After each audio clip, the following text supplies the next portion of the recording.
few years into my banking career, I realized something that changed everything. And that is the key to being good with money isn't about being a numbers person. It's not about spreadsheets or stock tips or reading the Financial Times every morning. It's actually about understanding a few core principles that nobody ever teaches us. Once you know them, everything starts to make sense. If you're new here, hi, I'm Nischa. I spent 9 years in banking and trained as a chartered accountant. And the 6 pillars I'm about to share with you, they're more valuable than most of what I've learned during that time. And they cover almost everything that you need to know about personal finance. Let's dive in. Number 1, the silent tax. When I first started to take my own personal finances seriously, I did what I thought you were supposed to do. I opened a savings account, I set up an automatic transfer, and I felt really good about it. I felt good about that money, that it was going up every single month, and that my finances were sorted. What I didn't realize was that whilst that balance was sitting there looking perfectly fine, something else was actually eating into it. And that is inflation. Inflation is the rate at which prices rise over time. And that means that say $100 or £100 today will buy you less next year than it does right now. So if inflation is currently at 3% and your savings account is paying you 0.1%, you're not making 0.1%, you're losing the difference. You're losing 2.9% every single year. If you had 10,000 sitting in a low interest savings account for 10 years, with inflation running at its long-term average, you could lose the equivalent of thousands in purchasing power without even touching a penny. So step 1, really, really simple. Make sure any cash that you're holding into in any bank account is sitting in a high interest savings account, not a regular one. The difference in interest rate can be significant and most people are just leaving that money on the table. But here's the thing, even a good savings account, it doesn't stop the leak or grow your money, which leads me to point number 2. And before I get into that, if you want to take everything you learn from this video and actually apply it to your own finances side by side with me, I have a completely free investing workshop coming up. You can find all the details on nischa.me/invest or click the link in the description. So number 2, the 2 buckets. Here's something I wish someone had explained to me earlier.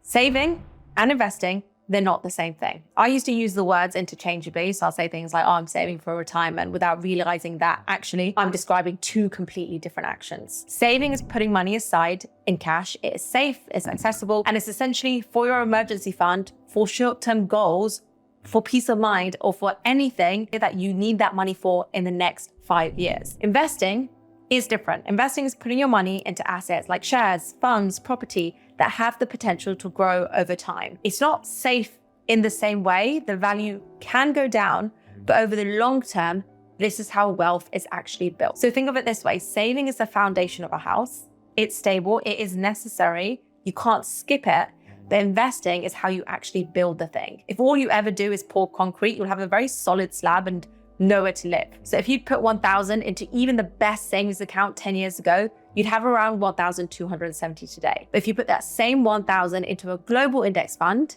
you'd have close to 3,000. If you put it into the S&P 500, nearly 3,800. This is based on real data, almost 4 times what you started with. That's the difference between the 2 buckets. Saving preserves your money, kinda, just about. Investing grows it. You need both, but most people stay in the saving mode long after they should have started investing.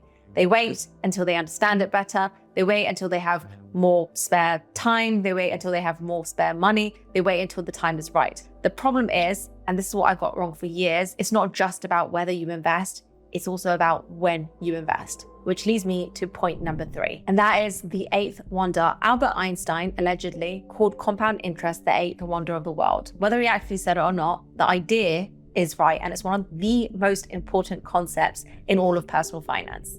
So how does it work? You invest 1,000, it grows at 8%, which is the long-term stock market average, and it grows that in year 1 for illustrative purposes. So now you have 1,080. In year 2, you don't just earn 8% in your original 1,000, you earn 8% on 1,080, and then 8% on that, and then 8% on that, and your returns start generating their own returns. At first, it looks like nothing is happening. The gains are very, very small. You check your account and you think, is this even worth it? And then, given enough time, it becomes almost incomprehensible. In fact, this is how Warren Buffett built his wealth. He started investing at 11 years old. He's widely considered the greatest investor who has ever lived, and yet roughly 97% of his entire net worth was built after his 65th birthday.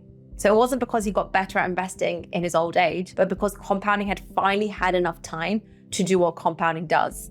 It's like watching grass grow, nothing seems to be happening. Then one day you realize that you might need to mow the lawn. I didn't start investing until my mid-20s, and I wish I started sooner, because the single most important variable isn't actually about how much money you have to invest, it's how long your money has to grow. So a 25-year-old investing $200 a month will almost always end up with more than a 35-year-old investing $400 a month. Time beats money almost every single time. So if you've been waiting for the right moment, this is it. Start small if you have to, but just start. Again, if you don't know where to start, you can sign up to my free investing workshop, nischa.me/invest, where I'll teach you everything that you need to know. Moving on to number 4, and that is the wrong scorecard. About 5 years ago, someone asked me in a conversation how I was doing financially. And without thinking, I told them my salary. And it wasn't until later that I realized that was completely the wrong approach and the wrong answer, because your income tells you nothing about how much money is coming in. It tells you nothing about whether you're good with money. It tells you nothing about whether you're actually building wealth. And when I was in banking, I saw this all the time. People earning 30,000 who are accumulating assets every single month, building something real, and people earning over 150,000 who are completely living paycheck to paycheck, because every single penny of it went straight to the lifestyle that they have created for themselves. So the number that actually matters, it is your net worth, your assets minus your liabilities, what you own minus what you owe. That is the real picture. Your assets are things like your savings, your investments, your property. Your liabilities are your debts, things like credit cards, loans. Subtract one from the other, and that's where you actually stand. And I'll be honest, the first time I calculated mine, it was so confronting. It forces you to look at the full picture rather than just the number that lands into your account every month. But once I knew it, everything changed, because now I was tracking the right thing, not trying to earn more, but trying to grow the gap between what I owed and what I owed. Number 5, the weight. For a long time, I thought debt was bad. And honestly, I think a lot of people feel the same way or think the same way. The word debt carries so much shame that most people never learn how it actually works or how to use it in a way that benefits them. Here's the thing, there are 2 completely different types of debt, and knowing the difference changes everything. Bad debt is the weight that drags you down.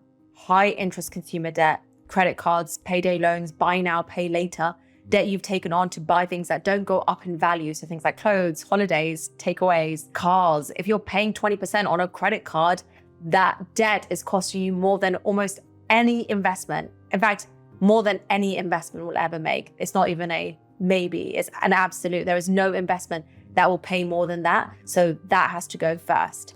But good debt, that's different. Good debt is borrowing at a low rate to acquire something that either holds its value or grows. So a mortgage on a property, a business loan, even a student loan, arguably in some cases where the cost of borrowing is low and the return on that qualification is high.